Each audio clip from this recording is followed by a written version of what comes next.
12টা দেখা যায় 15 কিংবা 10-এর দিকে। আপনাদের কাছে একটা কথা বলছি, বর্তমান সময়ে ছেলেরা বেশি মারা যাচ্ছে না মহিলারা বেশি মারা যাচ্ছে? ছেলেরা বেশি মারা। কেন বলেন দিদি? কেন? ওরা বাইক চালাতে গিয়ে মারা যায়, ওরা দেখা যায় টোটো গাড়ি চালাতে গিয়ে মারা যায়, অটো টোটো পিকআপ ভ্যান ইঞ্জিল ভ্যান যারে বলি আজরাইল। আবার দেখা যায় কারেন্ট সারাই করতে গিয়ে, রাজনীতি করতে গিয়ে, পার্টি করতে গিয়ে, ব্যবসা বাণিজ্য করতে গিয়ে গাড়ি অ্যাক্সিডেন্ট হয়ে মারা যায়। তাহলে বেশিরভাগ মারা যায় যুবক। তার ভিতরে আর একটা অপশন হলো, যারা কাজ করেন হাতে কিংবা পায়ে, গালে কিন্তু কিছু দিয়ে রাখবেন না। যুবকেরা হরিকতি, আমলকি, বয়রা, অর্জুন, কালমেঘ, রজনী, বিমাল, তুলসী, শেখর, শান্তি, মোসাফির, দিলবার, চুটকি, রাকেশ খৈনি, রাজা খৈনি, কাটা খৈনি, দোলা খৈনি, প্যাকেট খৈনি, 14 গোষ্ঠী সর্বসময় তারা খায়। আর এগুলো খেলে তো হাটে সমস্যা হয়ে যায়, ছুটলে তো কষ্ট হবে, কাজ করলে তো হাটে সমস্যা বেশি হয়ে যাবে। মায়েরা তো এত কিছু খায় না, তাই ওদের হাট অনেকটা ভালো। আর পুরুষেরা এত পরিমাণ হরিকতি, আমলকি, বড়া, অর্জুন, কালমেঘ, রজনী, বিমাল, তুলসী, শেখর, শান্তি, মোসাফির এত গুণ খায়, খাবার পরে হাট কিন্তু লক হয়ে গেছে, যখন তখন স্ট্রোক এসে যেতে পারে। কিন্তু হিসাব করে পাওয়া যায় নারীদের চাইতে পুরুষেরা বেশি মারা যাচ্ছে। ঠিক না বেঠিক? চলেন আমি আপনাকে বলছি, এখন সমাজে একটা বার বলবে তাহলে পুরুষদের চাইতে নারীরা বেশি দিন বাঁচে, নারীদের চাইতে পুরুষরা বেশি তাড়াতাড়ি মারা যাবে। এবার আমি আপনার কাছে বললাম, মায়েরা বেশি খায় না আমরা বেশি খাই? আমরা বেশি খাই। খাই।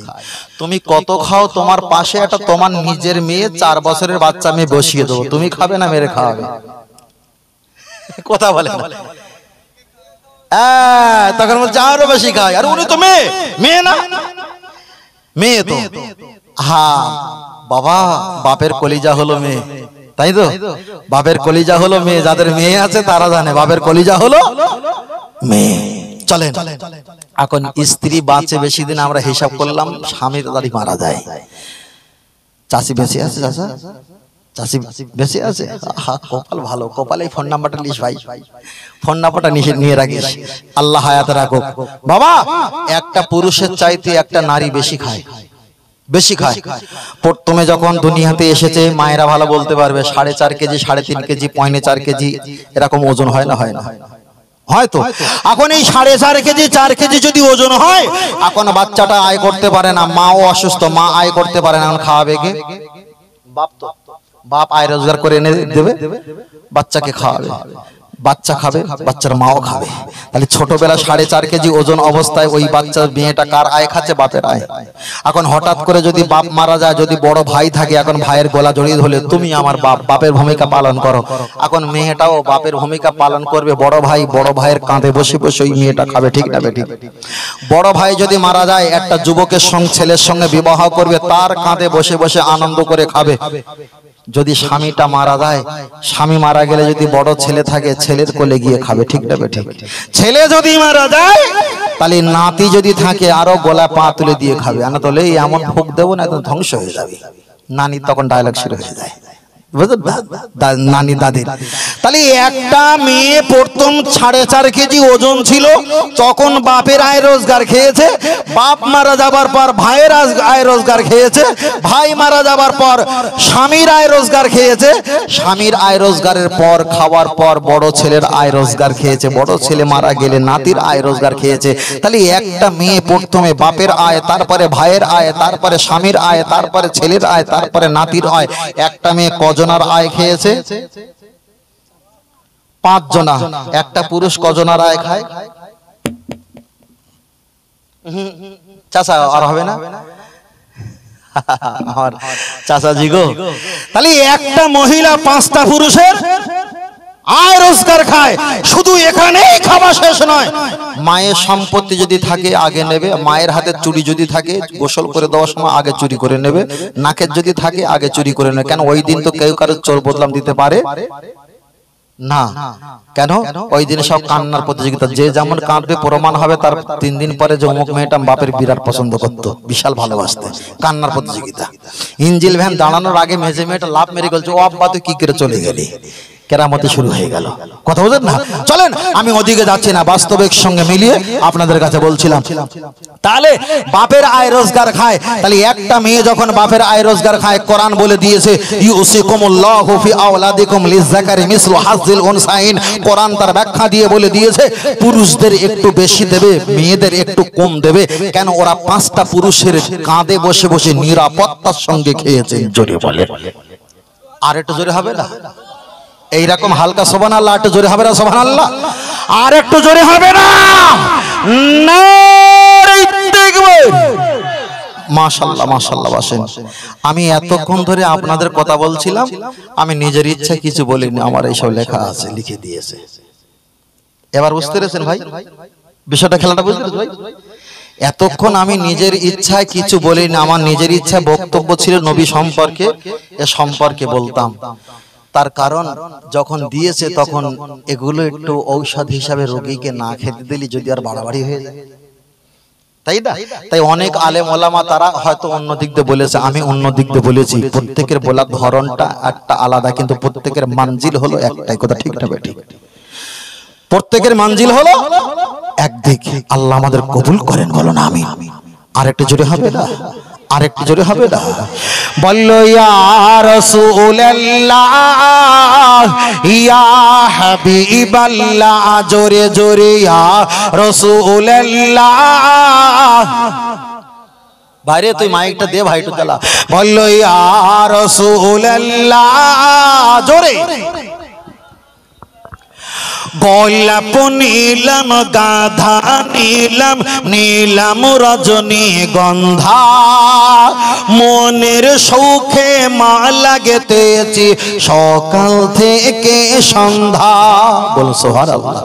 আর একটু জোরে বলো সুবহানাল্লাহ। তবে একবার দেখা দাও যদি ও গো কামলি আলা, একবার দেখা দাও যদি ও গো মদিনা আলা, হাসি মুখে পাঠাবো তোমায় হাজার কি আমের নজরানা। বলো বলো ইয়া রাসূলুল্লাহ, জোরে ইয়া হাবিবাল্লাহ, আরো জোরে ইয়া রাসূলুল্লাহ, ইয়া হাবিবাল্লাহ। হলুদ ফুলকে প্রশ্ন করি তুমি রংটি কোথায় পেলে, মায়ার নবীজির নূরানি চেহারা হলুদ ছিল বলে। বলো সুবহানাল্লাহ। আর একটু জোরে হবে না? আর একটু জোরে হবে না? সাদা রঙকে প্রশ্ন করি তুমি রংটি কোথায় পেলে, নূর নবীজির নূরানি দাঁত সাদা ছিল বলে। তাই হলুদ সাদার দোকান থেকে তুলে গেতেছে মালা, সুযোগ পেলে দাঁড়িয়ে পাঠাবো হাজার কি আমের নজরানা। তবে একবার দেখা দাও যদি ও গো কামলি আলা, একবার দেখা দাও যদি ও গো মদিনা আলা, হাসি মুখে পাঠাবো তোমায় হাজার কি আমের নজরানা। বলো বলো ইয়া রাসূলুল্লাহ, ইয়া হাবিব, বড় জবান খুলে পড়ো, বলো ইয়া রাসূলুল্লাহ, ইয়া হাবিবাল্লাহ। সবুজ পাতার প্রশ্ন করি তুমি রংটি কোথায় পেলে, জান্নাতি হুরে নারীর পোশাক সবুজ থাকবে বলে। সুবহানাল্লাহ। আর এটা জোরে হবে না? লাল রঙকে প্রশ্ন করি তুমি রংটি কোথায় পেলে, ওহদ ময়দানে নবীজি রক্ত লাল ছিল বলে। তাই হলুদ লালের সাদা সবুজের দোকান থেকে তুলে গেতেছে মালা, সুযোগ পেলে দাঁড়িয়ে পাঠাবো হাজার কি আমের নজরানা। তবে একবার দেখা দাও যদি ও গো কামলি আলা, একবার দেখা দাও যদি ও গো মদিনা আলা, হাসি মুখে পাঠাবো তোমায় হাজার কিয়ামের নজরানা। বলো বলো ইয়া রাসূলুল্লাহ ইয়া হাবিবাল্লাহ, ইয়া রাসূলুল্লাহ ইয়া হাবিবাল্লাহ। নারে তাকবীর। আল্লাহ কবুল করেন, বলেন আমিন। আরেকটু জোরে হবে না? আরেকটু আসতে হবে না? আরেকটু আসতে হবে না? আমিন। মাশাআল্লাহ মাশাআল্লাহ। আচ্ছা, অনেকে বক্তব্য করার সময় আমরা বলি জান্নাত কি তোমার বাপ মায়ের কি বাপ মায়ের সম্পত্তি, এরকম বলে ফেলি না? ফেলি না যে জান্নাত কি তোমার বাপ মায়ের সম্পত্তি, বলে ফেলি না? আচ্ছা, আমি যদি একটু প্রমাণ করি যে বাপ মায়ের সম্পত্তি জান্নাত, তাতে কি আমরা খুশি হব না বেজার হব? খুশি হব না? কোরআন শরীফে এসেছে বাপ মা মারা গেলে যত সম্পত্তি রয়েছে ছেলে আর মেয়ে তারা পাবে। বাপ মায়ের সম্পত্তি কারা পায়? ছেলে কিংবা মেয়ে। ঘর বাড়ি ইমারত অট্টালিকা জমি জমা যা আছে পায়। এখন আমাদের আদি পিতা কি হলো? আদি পিতার নাম নবী আদম আলাইহিস সালাম, আম্মা জান মা হাওয়া আলাইহাস সালাম, তাই তো? আদি পিতা আমাদের আব্বা মায়ের নাম, আমাদের প্রত্যেকের বাপ মা তো। মাশাআল্লাহ। আচ্ছা, জান্নাতে গিয়েছিল, আল্লাহ জান্নাত থেকে বার করে দিয়েছে কোনো কারণে। কি কারণে সেটা ভিন্ন। জান্নাতে আর রাখলো না, জান্নাত থেকে বার করে দিয়েছে। কথা ঠিক না বেটি? আচ্ছা, বাপ মায়ের সম্পত্তি যদি ছেলে মেয়ে পায়, তাহলে নবী আদম মা হাওয়া আলাইহিস সালাম জান্নাতে ছিল, আমাদের বাপ মা তো। এখন জান্নাত আল্লাহ কাকে দিয়েছে? আমার আব্বার আমার মাকে দিয়েছিল না জান্নাত? আল্লাহর কাছে কি জান্নাত কমতি আছে? না। এখন ওই জান্নাত থেকে কোনো কারণে আল্লাহ দুনিয়াতে বার করে দিয়েছে, আমার আব্বা মা কাঁদতে কাঁদতে কাঁদতে কাঁদতে দুনিয়াতে চলে এসেছে। এখন বাপ মা মারা গেলে সম্পত্তি কে পায়? ছেলে আর মেয়ে পায়। এখন বাপ যখন জান্নাত থেকে চলে এসে, মা যখন জান্নাত থেকে চলে যান, জান্নাতের হকদার কে? ছেলে মেয়ে তো। তাহলে আমাদের সম্পত্তি জান্নাত আছে না নেই? আছে না নেই? তাই আল্লাহ বলেছে লা তাকনাতু মির রাহমাতিল্লাহ। টেনশন করছিস কেন? একটু আমার রহমতের দিকে স্মরণ কর, আর তোর বাপের সম্পত্তি জান্নাত তোদেরকে ফিরিয়ে দেবো। সুবহানাল্লাহ। কোনো টেনশন নেই। কথা বোঝেন না? কোনো টেনশন নেই। তবে ফের বলছি, জীবনে মুনাফিক হবেন না, জীবনে গুস্তাখে রাসূল হবেন না, জীবনে বিয়াদবি হবেন না। তাতে কি হবে? গুনাহ হাজার থাকলে আল্লাহ চাইলে একদিন না একদিন আমার নবীর শাফাত আমাদের নসিব করবেই করবে ইনশাআল্লাহ। বলুন ইনশাআল্লাহ। আর একটু জোরে হবে ইনশাআল্লাহ, আর একটু জোরে হবে ইনশাআল্লাহ। মাশাআল্লাহ। আল্লাহ, চলেন এগিয়ে যাই। আমি আপনার কাছে বোঝাতে চেয়েছি, লক্ষ্য করে দেখা যায়। আর আমি বিস্তারিত করব না আপনাদের কাছে, আমি শেষ সময় চলে যাব। ও বাবাজিরা, আমি প্রথমে বলেছিলাম আমরা অবশ্যই কলেমা শরীফ পড়ি, লা ইলাহা ইল্লাল্লাহ মুহাম্মাদুর রাসূলুল্লাহ সাল্লাল্লাহু আলাইহি ওয়াসাল্লাম।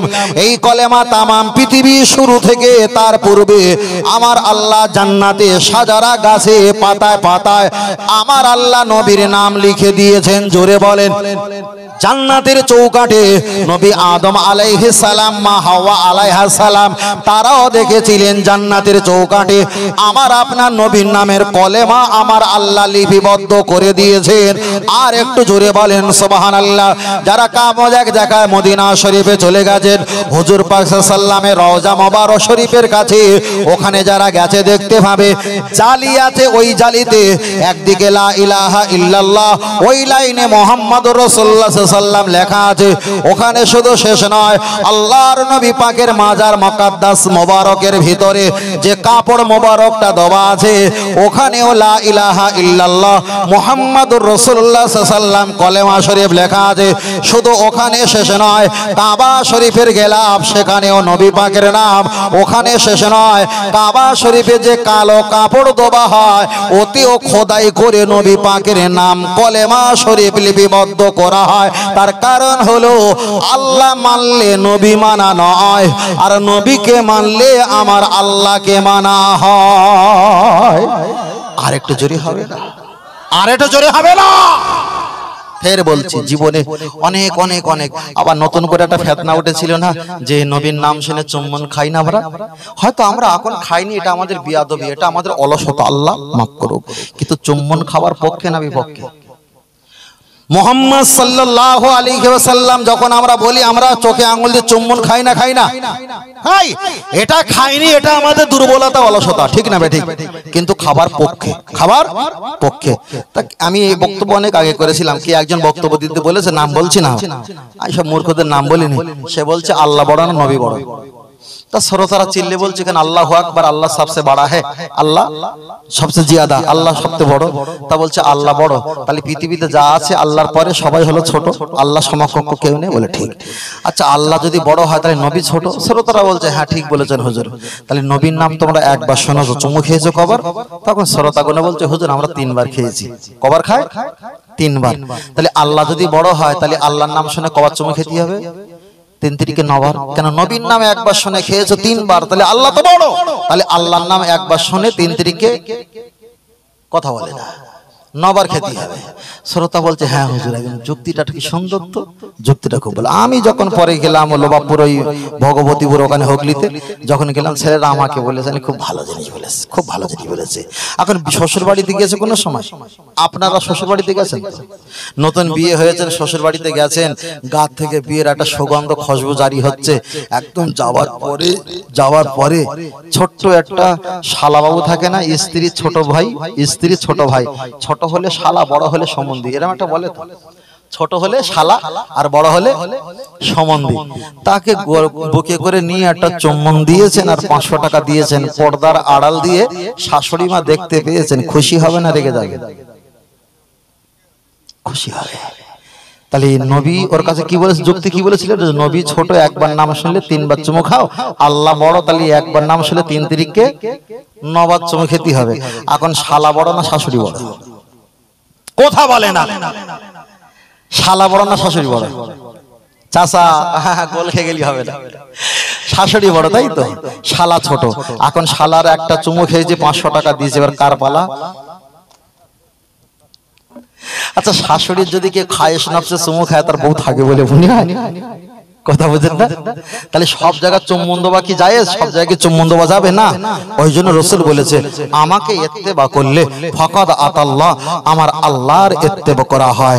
আর একটু জোরে বলেন সুবহানাল্লাহ, আর একটু জোরে হবে না? মাশাআল্লাহ মাশাআল্লাহ। তাহলে লম্বা করব না সবাই, আর লম্বা করব না। হ্যাঁ আমার মালাকাল মহত একটা চিঠি দিয়েছে, শেষের দিকে এসেছি। তাহলে আপনাদের কাছে আমার কাছে 6টা অপশন দিয়েছিল, আমি ফের একটু দোহরা দিয়ে নিয়ে 6টা অপশন ভুল হলে আবার হয়তো আল্লাহ মাফ করবে।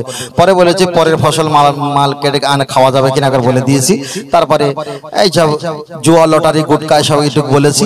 2 হলো মদ্যপান বলেছি, 3 4 হলো হারাম অবৈধ ব্যবসা গাঁজা এগুলো, হিরোইন 5 হলো, তারপর বেনামাজি এবং গীবত বেপর্দা নারী সম্পর্কের জন্য বলেছিলাম, কোরআনে প্রথম পুরুষদের পর্দার কথা বলা হয়েছে। মোটামুটি হালকা করে প্রত্যেকে ডাক দিয়ে এক জায়গায় করিস, তাই তো? করতে করতে একটা সময় চলে গেছে। তবু শেষবারের মতো ছোট্ট করে একটা কথা বলছি। প্রথমে বলেছিলাম পরকালে নাজাত পাওয়ার জন্য নেকির প্রয়োজন না মহব্বতের প্রয়োজন? আমরা বলেছিলাম মহব্বতের প্রয়োজন।